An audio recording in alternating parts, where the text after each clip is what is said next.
Welcome to another episode of Further Upstream. I'm Shane Morris, and this week I welcome someone to the program whom many of you will remember as a guest, and who's a colleague of mine at the Colson Center on the Breakpoint Writers team, along with Tim Paget, who normally joins me for these conversations. But today, we welcome Kasey Leander. Kasey, it's good to have you back on Upstream. Shane, thanks for having me, man. Looking forward to this. Well, tell us a little bit about yourself and what led you to working with Breakpoint, because I've had a number of conversations with you over the last few months, and I guess a little over a year. And we've talked about movies, we've talked about theology, we've talked about sex and gender. They always are fascinating, edifying, and I love the references that you drop. So I invited you on to talk about these programs because I want to bring that same sort of charm and capability to Upstream. But go ahead and I'll shut up and you tell us about yourself. Ah, shucks. Yeah, thanks, man. I mean, it's been a blast working at the Colson Center with yourself and Maria and Heather and Tim and our whole team. I've been on the team for about a year and a half now, just over a year and a half. I knew John Stonestreet as a Summit student, went out on that. In Summit, Manitou, there's a front porch where you go out and you chat with the speakers. Definitely took advantage of that when Stonestreet came to town. And he's been one of my intellectual heroes really since then, since I was 18. So the last 11 years. I was previously working with an apologetics ministry doing sort of campus outreach, primarily in New England, but then it sort of expanded to across the whole country. That was a blast. I worked with groups like Crew or the Navigators at RUF to go onto campuses, train the Christians in how to respond to the tough intellectual objections they were going to get. And then the fun part was partnering with them for evangelism in their settings, in their context, in a way that was going to make sense to their peers. That was a blast because we'd essentially get to just say, look, we're Christians. Here's why we think Christianity makes sense. We love you even if you walk away disagreeing with us, but just talk to us. What's been your experience? And like my favorite moment in those settings was just waiting for the floodgates to open, because I think I discovered people want to talk about this stuff. You know, we call them first things for a reason. And people are like hungry for, first of all, to be heard. But second of all, we know this, they're hungry for truth. They're hungry for something solid to stand on. So that was my passion. And as I transitioned out of that role, connected with Stonestreet just to seek some wisdom. And he was like, hey, come write for us. So I was like, great, done deal. So anyway, in a nutshell, that's my story. But yeah, it's been a blast. I love what you said about there being this floodgate that opens up and how people want to talk about the first things, but they also want to talk about their own story. And the reason is because all of these topics are personal in some way or another to each person you talk to. They're going to have different experiences, a different history, a different story that has led them to encounter each of these subjects or controversies or claims or philosophies or theologies or whatever. And they have an understanding that's shaped by that story. Nobody's a brain floating out in a vacuum encountering these things in a sort of encyclopedic way. Everybody has this process. I like to compare the human life to a tree and how a tree grows with rings, and how if you look inside a tree at the various rings, you can tell when there was a drought or a fire or some stressor event. You can tell the years where there was really great rain and the tree grew really well and it was happy. And those things never go away. Even as the cambium grows out and deposits new wood, that record is still left inside the tissue of the tree. And that's what people are like. So if we've had an encounter with this or that thing, if you go to talk to somebody about being a Presbyterian, let's say, because I'm a Presbyterian, and so I can pick on Presbyterians, and they have in the back of their mind this association with Presbyterians in the past. Maybe it was like they wanted to clap and raise their hands in worship and dance around a little bit, and the Presbyterians froze and chose and said, no, you can't do that. Enough of this nonsense. Yeah, we will not have that here. That's going to create a tree ring in their experience, right? And so when I say I'm a Presbyterian, that association comes up and they will encounter that as part of their story. So the conversations we've had, I think that's one of the things I'd bring out, is that you have a good way of reminding people that everyone has a story. That floodgate that burst open comes from the emotional experiences that people have had in life. And I have a tendency to just want to confront the issue in a naked way and just say, well, what is this true or is this false? And it's good to be reminded that people don't encounter ideas like that. They encounter ideas as people with lives and history. Body of Christ, man. Body of Christ. And you're right. I mean, people were made imago Dei, and we hunger to have answers to these questions. And it's amazing. I think my favorite thing in life is finding common ground with people and being clear, not like mushing my convictions over, and just being like, oh, I love that too. Like satanic tattoos. I'm so into that, It's like, no. But when you're clear, you can actually find so much common ground. So anyway, I love that. But I'm honored to be here, and I'm honored to go with you further upstream and, drink from the head springs of Christian wisdom. Thank you, man. He's got the branding language down and everything. Oh, I've been listening. This is great. Well, we're talking about people's history. Let's segue into talking about history itself and as a subject and not being stuck in the present, because that was, of course, the subject of my conversation with David George Moore and the title of his book, Stuck in the Present. How does chronological snobbery or cultural amnesia, this kind of forgetfulness or contempt toward the past, show up in our ordinary lives? And I'll kind of pitch it to you and let you talk a little bit about that. I mean, the first thing I wanted to say when I heard his book title is, that is stellar. Stuck in the present. I think most people don't realize it. I mean, what jumped to my mind, Shane, and I don't know what your experience was, how you've approached history, but most people at some point down the line had a really bad history teacher. Now, not everyone. Some people had a really great history teacher, and it shows because they know history. But if you get a bad history teacher, just on the most practical level possible, I think there's a way that shipwrecks your love of history for your whole life. And you walk away just being like, there's nothing more boring. For my part, I had some of the best history teachers, and I've done I did a little bit of every kind of schooling growing up. I did some charter school, some public school, some whatever, what have you, some homeschool. And my love of history was organic and just nourished by the books that my mom would buy from, the Barnes and Noble clearance section and just throw at me. And I just was like, I couldn't get enough of it. So for me, I've always loved history, but gosh, I'm so sympathetic. Like if you've had a history teacher that, messed this up for you, how do you come back from that? I guess that'd be my starting point. But what do you think of that?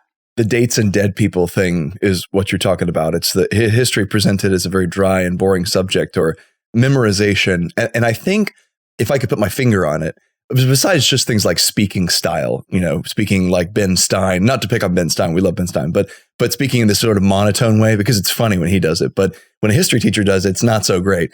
Besides stuff like that, I think there's probably a failure to recognize the humanness of the past or to bring it to life as a story of real people who were alive in the real world and had real beliefs and lived through real experiences that were very much like yours.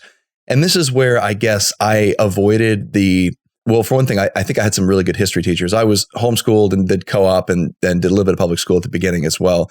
And throughout all of that, I think I had some pretty good history teachers, including my parents. So of course I have to say that with them. But with the supplementary stuff, that was what really helped me out a lot, because in my homeschool setting, especially, my parents exposed me and my siblings to a lot of historical fiction. So we read a ton of that stuff. And then audio books about history, and then dramatizations that were set in history. Besides things like, as simple and widespread as the Little House on the Prairie series or the TV adaptations that came out in the 70s and 80s, the Focus on the Family stuff really helped me as well. So they had numerous dramatizations that came out of the Focus Radio Theater, and they got these, top of the line British actors who came in and did these beautiful adaptations of everything from Secret Garden to Narnia to Story of Squantum to. Yeah, right. Squanto, they had that in there. Yeah. And that was where I first learned his correct name and everything. Yeah. Lots of stuff like Les Mis, which of course is historical fiction. And that just drove home to me, I think, the drama and the importance of the human stories that we read in history. And so to me, it was very difficult to make that disconnect that a lot of people make, or a lot of people fall into, where they say, these aren't real people. This isn't real stories. This is just dates and dead people. It's just stuff that is irrelevant to my life and my world. No, it's actually a profoundly exciting drama, a story that should arrest you and seize your attention.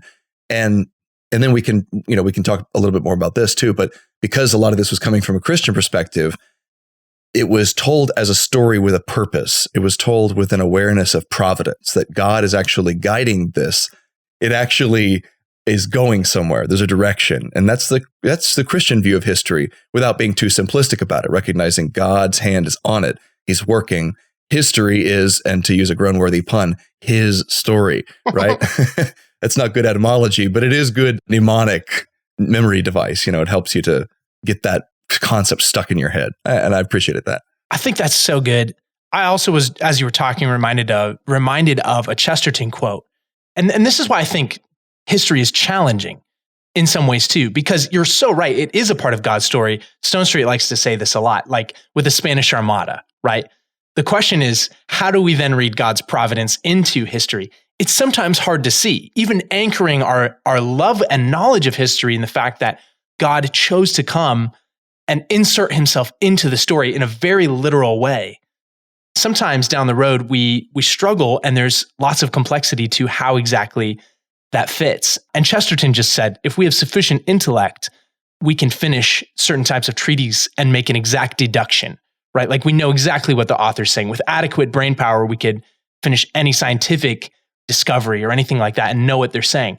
But no amount of intellect is going to immediately show us every bit of truth to be found in someone's story. He says that's because a story has behind it not merely intellect, but will, which is the essence of the divine. The narrative writer can send his hero to the gallows if he likes in the last chapter but one.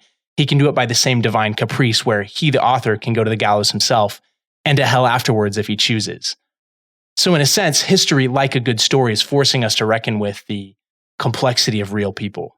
I love that it also helps. That's such a great way of putting it. And Chesterton is an able guide through history, especially in Everlasting Man, which is essentially his review of the story of humanity from a perspective that makes it new to you as if you're hearing it for the first time, and then helps you to see Christianity as the fulfillment of the story of history.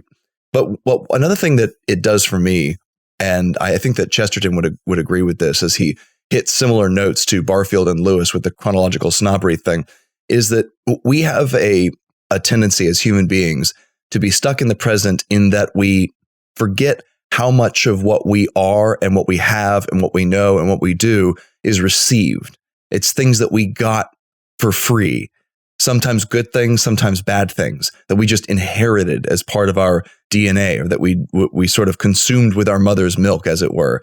And we're not responsible for that in the bad way, but we're also not responsible for it in the good way. So we need to remember those things. Some of the gifts that we as modern people enjoy, the convenience, the way we're unshackled from sustenance being our constant everyday concern, that we need to just worry about making sure food is on the table and we can put food in our faces and we have food ready for us next winter when the starving times that annually confront us recur. We're free from that. We don't have to worry about that. We just draw a paycheck and then go buy stuff from the grocery store to sustain us. And that stuff's available whenever we need it without any serious planning. And that's a patrimony. That's a thing that we received from our fathers, as it were, that we didn't earn. We didn't have anything to do with, as a matter of fact. And it's easy to sit on that great throne of modern convenience and say, well, aren't I fine? And aren't I competent that I can do all these things? But as somebody reminded me the other day, the modern setup is actually quite delicate. It's resilient in one way, but it's also delicate in that if the supply chain broke down, like it was kind of strained in the last year or so, and your grocery store couldn't get the supplies that you or the rest of your whole neighborhood, area of your city need, then people would become very desperate very fast because we don't have the means to provide for ourselves. And that's just one really straightforward, easy example of what I'm talking about. The fact that we have received things that we didn't earn, and we have a tendency to forget that. History helps us not to forget that. And it helps us to look at the lives of other people and say, all right, this is alien to me, but they didn't live this way because they were just trying to be, you read an account of American history on the frontier. They didn't choose to live this way because they were trying to be cute and larpy and prairie muffins. They chose to live this way to some extent because they had to, because they needed to get food. And the only way to get food is to be a farmer. And the only way to, like, if you want to have land for your family, you can't buy it in the East. You're going to have to go move out West and take the government's deal on one of these parcels and whatever. And that that changes a lot, and it places the whole thing in a perspective where you even realize that, okay, these people have all these things that we come down on them for, like the way they treated Native Americans. And there are real, legitimate, serious moral concerns there that we need to take with that utmost earnestness. But at the same time, you have to recognize that you're not in the context in which they made those decisions. And in order to understand those decisions properly, you at least have to make an effort to grasp their context, what it was they were living with, so that you have a plausible idea of how you would have or could have behaved in those circumstances, that you don't, like Robert George's students that we referred to in the discussion, that you don't sit there and be like, I would have been an abolitionist. I would have been against slavery. Woohoo, down with slavery. Well, that's so easy for you to say in the 21st century, sitting on your keister in a classroom full of other progressive-minded people. But put yourself in the 1840s or 50s. Put yourself in the American South. Put yourself in a position where you have to say that, and now all of society is essentially against you. What are you going to do in that circumstance? And what are you going to do if there's absolutely no social benefit to saying what you just said? There's a great social benefit to being equalitarian now. There wasn't then. I think that's so powerful. Yeah, you have to know it to actually speak anything about history. It reminds me of, so I was a history major at Taylor University, my alma mater, which is not to say that I know tons of things about history. I think, if anything, if someone tells you they're a history major, it just means history piques their interest. One question I was really interested in, and still am interested in, is the colonial expansion of the Spanish Empire into South America. Because in reading firsthand the accounts of what really got me started was Hernando de Soto's expedition through your neck of the woods there, Shane, in Florida. We have a giant park and a fort named after him in St. Pete. Blew my mind. I was like, he's walking through America at that point. And so much to be said about that. For one thing, the population was dense. He couldn't throw a rock without hitting another village. So interesting, fascinating. But one question I walked away with is like, why were these guys so cruel towards the Native Americans? I just was like, it doesn't make sense. They had a cross on their shields. Like, where do you get this mindset? And so to really answer that burning question, I dedicated a lot of time towards a senior research paper, sort of exploring the social and economic context of Hernando de Soto. These guys were hailed from a region of Spain called the Extremadura region. It's like extreme hardship was the region of Spain that they're from. These guys were not the elites of the church. They were like working class guys who were really good at killing because Spain had just waged a 400-year reconquista, et cetera, et cetera, et cetera. As the story starts to fill itself out, you go, okay, it doesn't excuse, but it does explain. And that knowledge is very, very comforting. But it has to be specific knowledge. And that's something I was really struck in this conversation with David George Moore, that I think he hit on the head. Generic wisdom is important, but to really draw anything of value from history, you kind of need to get specific with it. Yeah, it's like knowledge is the raw material that wisdom then makes use of. So, and wisdom is actually comprised of knowledge in an important way. So it's not like they're hermetically sealed, like he was saying. And this is one of the concepts he really works with in the book, that it's a misnomer. It's one of those Christian memes, like God will never give you more than you can handle. Well, the difference between knowledge and wisdom being really cut and dry is a Christian meme, and he disagrees with that. He thinks that knowledge and wisdom are overlapping categories, and that the Bible actually treats them that way.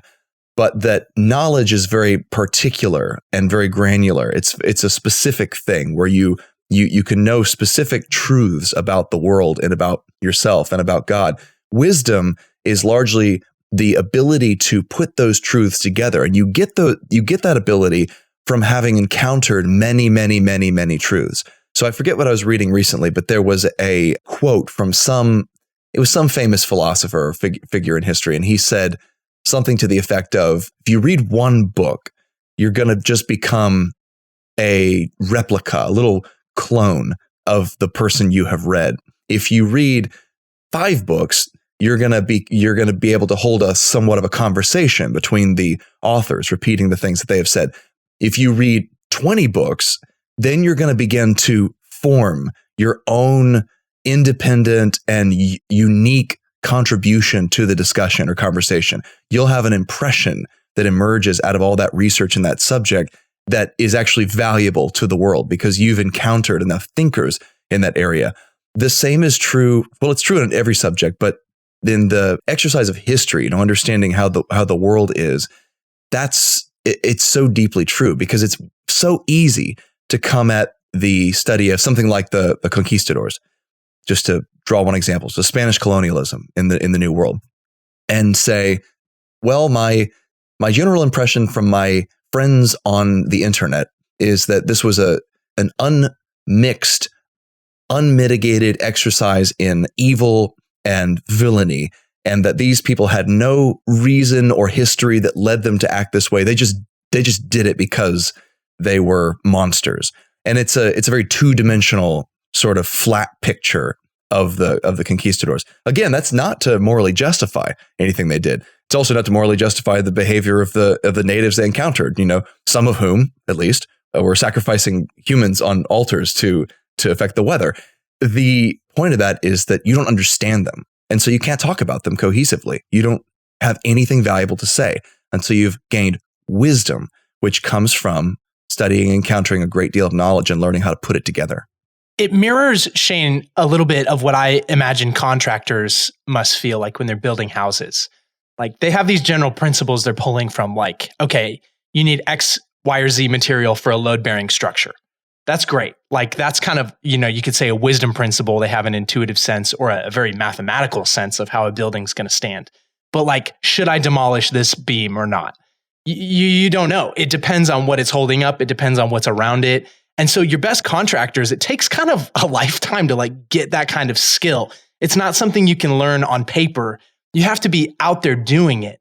Or like hunters or trappers, they have like a million little tricks and they recognize certain patterns in the wilderness, but it really is contingent. Should I use this bait, this kind of bait, or this kind of bait? I don't know. What's in the water? Like what's around? And I wish from my part, like this is actually like, I wish this for me, but I wish it for evangelical Christians as a whole too, that we'd sort of think of it like that.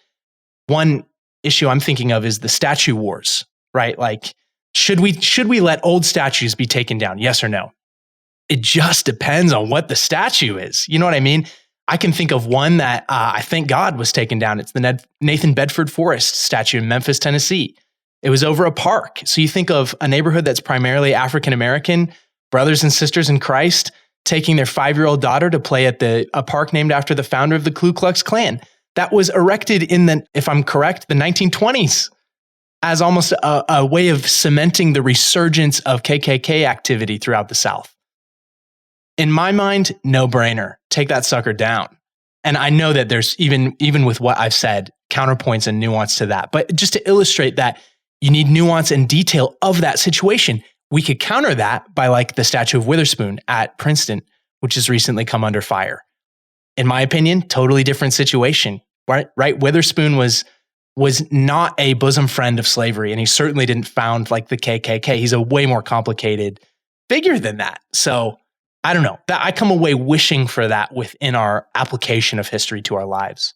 Well, I think the tearing down of statues is in many ways emblematic. It's the perfect symbol of our approach to history, of that chronological snobbery and the tendency to have two-dimensional views of everything. So the inability to distinguish between someone like Nathan Bedford Forrest and someone like Witherspoon evinces, I think, several things. Number one, it's just the inability to read, the inability to really interact with who these men and women were and what they did, what they stood for, what they believed. But the tearing down statues, I think, indiscriminately also shows that we view history and the memorialization of historical figures in the wrong way. So we've come to view, or speaking we in generally as our culture and our generation, have come to view a statue in a park as a sort of unqualified endorsement of everything that a person was and stood for, and almost like a hagiography, like this person was a saint and you should imitate them in every way, and they were a sufficiently righteous figure to be exalted. And that the problem when you do that is almost nobody withstands that test. both then or now. Neither then nor now. Nobody can really withstand that kind of scrutiny because as we've got statues of Martin Luther King Jr. going up. Well, it turns out that there may be some very serious skeletons in his closet. That raises the question, should all the roads be renamed? Should the memorials be taken down? Should the recognition of the civil rights movement that was in many ways embodied or personified by him at that crucial juncture, should that be rolled back? And to that I answer, well, no, because Martin Luther King Jr. is not memorialized primarily because he was a righteous, upstanding, exemplary individual in his private life. He's primarily memorialized for the fact that he took a certain political stand and social stand that led to meaningful reforms, his life and in his death as well. And that's what we're recognizing, right? I do think there is a point where someone's legacy becomes overshadowed or tarnished to the point where it's impossible to memorialize them in exactly that way, where we could recognize them in historical teaching, but we shouldn't be setting up statues of them in parks and so forth. It's not at all clear to me that someone like King or someone like Witherspoon, or even someone like George Washington or Thomas Jefferson crossed that line, because we recognize them for certain achievements they made. Or even, I'll get a little spicy here, Christopher Columbus, right? Because he's not recognized for being a morally exemplary individual. I know there's some historical mythology that needs to be cleared away about exactly what it was he accomplished, but you cannot argue with the fact that Columbus accomplished a great work of navigation and was one of history's most significant mariners and explorers. We can't say he discovered the new world in a sort of Eurocentric way because, anyway, the Vikings take that honor. Or the guys who crossed the Bering Strait, 1,000 years earlier. Yeah, right. Well, that's why I said Eurocentric, right? Because there's already huge populations of people living here. But we can recognize, I think, in a very careful, nuanced way, exactly what it is we're honoring him for. And when we look at someone like George Washington and we say, okay, this is a guy who, he owned slaves. He was a participant in this institution. And there's just no denying it. I mean, I've been to his house. I've seen the slave quarters. There are a lot of details. There's even someone there who just sort of gives you the history, and she acts as if she's a slave on the plantation. And so she kind of tells you about how it is, and is pretty honest. And that's I guess a modern development at Mount Vernon. But they're not tearing down Mount Vernon, right? I know some people would like to take that down, but they haven't changed the image on the quarter. They haven't taken down the Washington Monument. Why? Well, not because we're okay with slavery. I think the reason is because George Washington is a genuinely towering figure who made genuinely important achievements and was a genuinely important leader. And we recognize him for those things while also studying and carefully acknowledging his moral shortcomings. And that's what we should do for anyone in history. But we're not doing that, at least not very well. And I think part of the reason is we've come to have a deficient view of what it is we're doing when we study history or when we memorialize certain key figures and moments in history. Yeah. I mean, Columbus one is spicy, and I'd probably take a different tack on that one, but I think your point stands. It's like, we do have to kind of ask, like, what was the primary contribution? What was the debate that they were a part of? Shane, it reminds me of your conversation with Samuel James a couple weeks ago. He's talking about Christianity after social media. One thing he said that I found profound was we have an inability to distinguish sort of our meme of the person from the person themselves, even more than we did in the past. So when we're presented with someone online on their Twitter profile, for example, the sum total of that person's existence, as far as we're concerned, is what they're posting on that one little thread of Twitter. So if they don't comment on something, or if they say something in 140 characters that's less than the complete thing, our only impression of them is that. We're not looking at them like a full human being. And so we're primed culturally for a world in which we create a meme of each historical figure, good guy or bad guy, and we act on that. And one problem with that is it's inconsistent. And even people on the left are going to be inconsistent with any heroes that are going to be left to them. People on the right are inconsistent on that. We'll lionize people in general right now. That might not deserve to be lionized, but the symptom is the same. We're combining that person with, like, we've just taken a snapshot of them, and that substitutes for a real working knowledge of their entire life. Yeah, I find that in my own life, knowledge of history has kept me from extremes when it comes to my own moment. And this is probably a good place to land the conversation, where we're looking back on David George Moore and his book and what he's really saying. To be grounded in history is to not be stuck in the present. And that can have a positive and a negative aspect to it. It can help you to see the shortcomings of your time, right? It can help you to see that your time's perspective on all of these things is actually very out of the norm and possibly very broken, very messed up. So we'd look at something like marriage and sexuality, and we'd say our time is one in which there's a unique assault and a unique distortion of these truths that have been for 2,000 years recognized by nominally Christian civilization, right? We're seeing distortions that are almost unprecedented in human history as a whole. But it also, I think, helps us from having an overly negative view of our time. And this is one thing that it's personal for me, because in my life, there were family members and acquaintances around, I guess, the late 90s leading up to the millennium. These, family members and acquaintances sort of inculcated in my young mind, right? At this point, I'm turning like 11, a general pessimism about the world and almost a panic that things are so bad and so uniquely awful, and it's never been this bad before, that Jesus must be coming back soon. But before that, there's going to be a lot of bad stuff that happens. And this may be our very last Christmas. This may be our very last year, because look around us. There was this song even that I remember from a CD. I can't remember who sung it, but it was like an end times rapture themed CD, right? The artist sang about all the bad things that are happening in the world.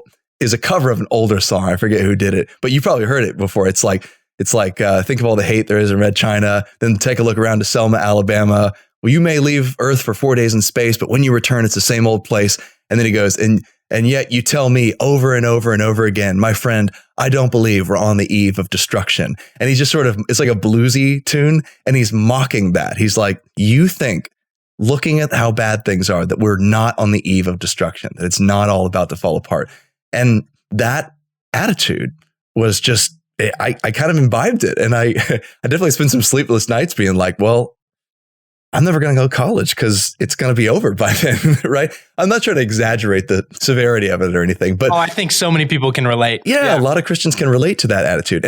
But had I known a little bit of history, to say nothing of a better eschatology, right? But had I known a little bit of history, I think I would have realized that, our time does have some noteworthy departures and some serious distortions that are in some sense unprecedented. But in other areas, we actually have it incredibly well.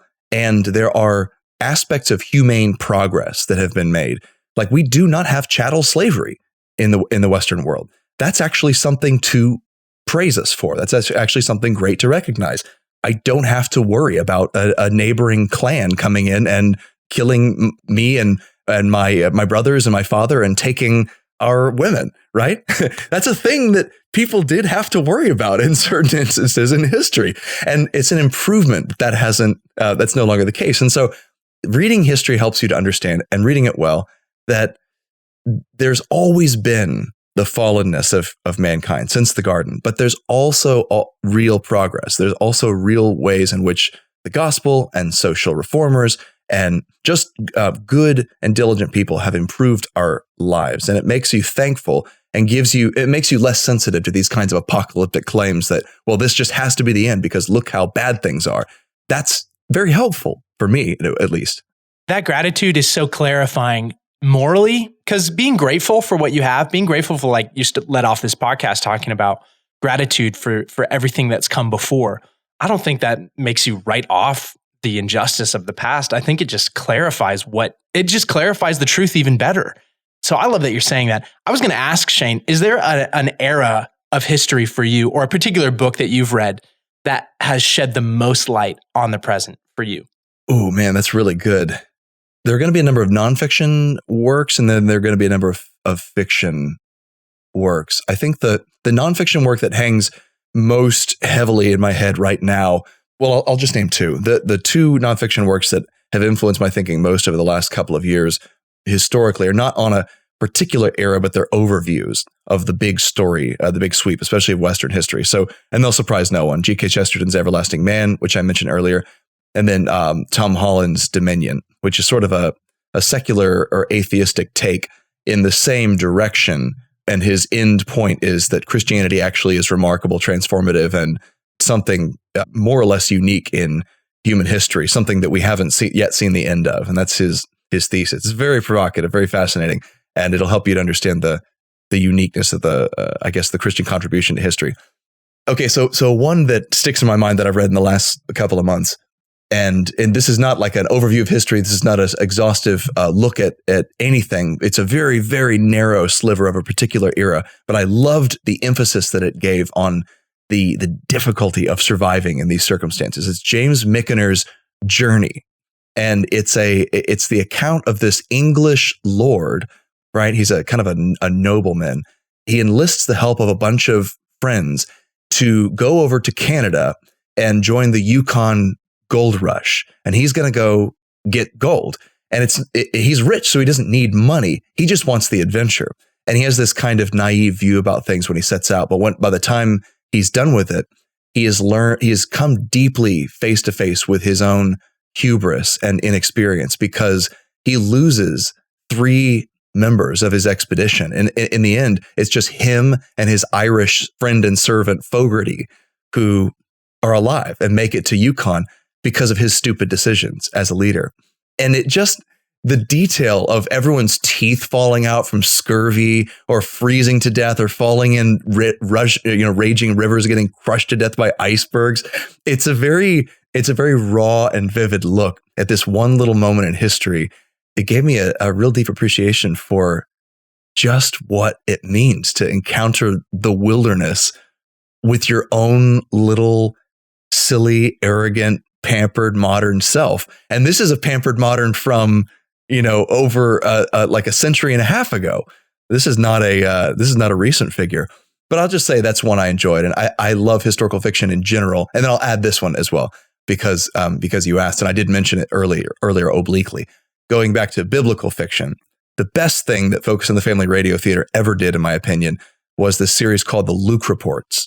And it's sold now as the life of Jesus, but it's literally a fictionalization of the author of the Gospel of Luke, right? The traveling companion of Paul, and how he goes to Judea to write the account of Jesus' life by interviewing people who knew and encountered him, including Mary, his mother, and all the terrible trials and hardships and adventures that he goes through to do it. Total fiction, but it's this beautiful hypothetical retelling of what could have happened. And I just thought it was stupendous. Loved it. On the fiction side, this is so silly, but it hit me at an early age. There's an Adventures in Odyssey, back they did these 2D animations, where Dylan gets in the imagination station and goes back to the antebellum South. And he's like kicking it, and he's loving the life. He's drinking lemonade. He's like, wow, this is great. But he goes back with his friend Carter, who's black. And Carter's like living life as a slave. And Carter's like, this sucks. Like, yeah. This is not fun at all. And Dylan is forced to just grapple with life in the past. Look, I so appreciate that, because this is like so far before like anyone was trying to be woke or anything like it. Just was like just trying to tell the truth of a period in history in an age appropriate way. I really appreciated that. And don't forget, that's based on a prior audio episode with slightly different characters, because Dylan is not one of the characters in the audio. That's right. He's only in the visual media. Wow, we are nerds, Shane. There's no escaping it. We're both Focus kids too. I mean, your dad has worked at Focus forever. That's right. Yeah. So I've been steeped in those resources. So I'm grateful. I was going to say, as an adult, though, one of the best books I've ever read is called How the Irish Saved Civilization by Thomas Cahill. If you read it, go in with a grain of salt. Numerous historians have been like, look, he's playing a little fast and loose with the story. But for me, that's fine. It lays the groundwork for what happened, which is, in essence, at the fall of the Roman Empire, we lost so much of the classical Western tradition. You think about what they were capable of. They said that a virgin girl could walk from one end of the Roman Empire to the other in safety. Whether or not that was true, whatever. That was the saying, because the Roman Empire really did represent that much peace, that much security, and a certain level of enlightenment in terms of what they remembered, what they knew, what they had written down. Then it all goes to pot. Germanic tribes invade. Anyway, Rome falls, and there's only corner pockets of Christendom left standing. One of them is the most obscure part of the then Roman Empire / Christian world, Ireland. And Cahill tells the story of how these Irish monks, as their brethren fled west, to the island of Britain and then beyond to Ireland, brought with them these works of classic antiquity. And these monks sitting in these huts, by candlelight, accompanied by, maybe their pet cat or whatever, whoever was with them at the abbey, they translated these works of the classics. And that's like the only reason we have access to some of the great writers, Cicero, or, any of the classics, Aristotle or whoever. These guys made a lot of the copies of them, and in doing so preserved the classical Western tradition that would have been lost otherwise. Fascinating. And for me, it just painted just the classical world in a whole new light, the Middle Ages in a whole new light. I mean, the people living next to the Colosseum, for example, forgot what it was. They didn't remember what had happened there. And so it was almost like the thread of history itself had been lost in much of continental Europe and was only preserved by a few Irish monks who had a dedication to the written word because they believed God was the Logos made flesh and they wanted to translate scripture. And in doing so, they translated everything else and copied it down as well. Beautiful book. That reminds me a lot of Walter Miller's book, A Canticle for Leibowitz, if you've ever heard of or read that. Yeah, it's a sci-fi, but it's a sci-fi about futuristic monks, Catholic monks, who essentially preserve civilization through a nuclear apocalypse by doing exactly what you're talking about, writing down these manuscripts, and they actually illuminate the manuscripts. But the stuff they're preserving is not just history and philosophy, it's also scientific knowledge. So they don't even understand what they're preserving anymore, but they're preserving things like equations for how to split the atom or how to make an airplane or something like that for future generations as civilization collapses. Really interesting book. Cool. I love that theme. Let me just add one more thing on Cahill's book. Don't read it out loud to your children. Just parental guidance warning on that, because Cahill doesn't mince words in describing the culture of Ireland before Christ. That's part of the story too, is what, St. Patrick found when he set foot on that isle. And, it wasn't pretty. So anyway, parental guidance advised with that book. That's important, since the previous thing you mentioned was Adventures in Odyssey. Yeah, they're not equivalent. No. Kasey, thanks so much for joining me. I've really enjoyed this conversation, and hopefully we can have you back on in the future to talk about more conversations on Upstream. Thanks so much, Shane.